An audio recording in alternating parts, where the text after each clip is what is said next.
Hitler గారి పెళ్ళాం పూర్తి ఎపిసోడ్ అని జీ5 లో ఉచితంగా చూడండి. యాప్ ని ఇప్పుడే డౌన్లోడ్ చేయండి. ఏదో నీ గురించి కొంత తెలుసుకుంది కాబట్టి అంతా తెలుసుకుంటుందని తను మరీ అంత ఎక్కువ అంచనా వేయాల్సిన అవసరం లేదు. నోను, తను ఎంత కాన్ఫిడెంట్ గా మాట్లాడుతుందో చూసారా? కాబోయే నా భార్య అని చెప్పిన తర్వాత కూడా తన కళ్లల్లో భయం లేదు, నన్ను చూడగానే కంగారు లేదు. తను మొండిది, ఏం చేసినా మొండిగా చేసేస్తుంది. ఆ మొండితనాన్ని మనం ధైర్యం అనుకుంటే ఎలా? బాణుని కొంచెం తక్కువ అంచనా వేస్తున్నారేమోనని నాకు అనిపిస్తోంది. ఫస్ట్ టైం చూడటం కదా, నీకు అలాగే అనిపిస్తుంది. ఓకే, నేనే ఎక్కువ ఊహించుకుంటున్నానేమో. అయినా ఈ గొడవంతా ఎందుకు? నిజం చెప్పేస్తే సరిపోతుంది కదా.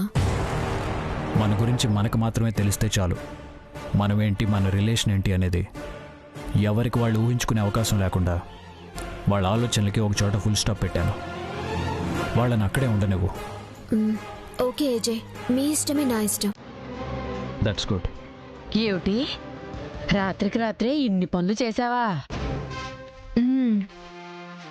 మరి తెల్లవారితే నా ఇంట్లోనే నన్ను ఉండనివ్వను అంటే ఊరుకుంటానా? అలాగే నా భర్త మీద మచ్చపడి నలుగురు ముందు ఆయన సమాధానం చెప్పుకునే పరిస్థితి రానిస్తానా?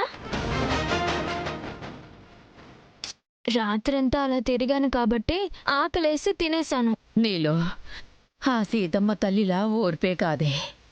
అవసరానికి శ్రీకృష్ణుడికే సాయం చేసిన సత్యభామ తెగింపు ఉంది. కాకపోతే ఇప్పటికీ నాకు అర్థం కానిది ఒకటే జయమ్మా, ఆ డాక్టర్కి నా భర్తకి మధ్య ఉన్న సంబంధం ఏంటి అని. చెప్పాడుగా. అది కాదు సంబంధం, ఇంకేదో ఉంది. అది ఏంటి అనేది నాకు అర్థం కావడం లేదు. అదొక్కటే తెలుసుకోవాలి.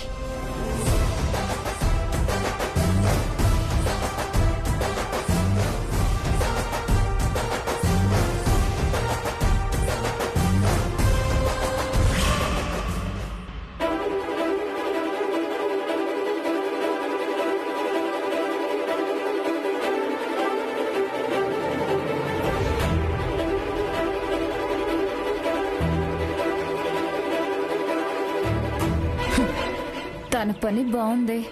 ఇంట్లో అందరం ఇంత టెన్షన్ పడుతుంటే తను మాత్రం హ్యాపీగా ఉయ్యాలూగుతుంది. టెన్షన్ వచ్చిందే తన వల్ల కదా.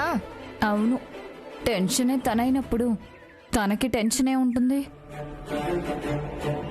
అయినా ఒంటరిగా దొరికింది.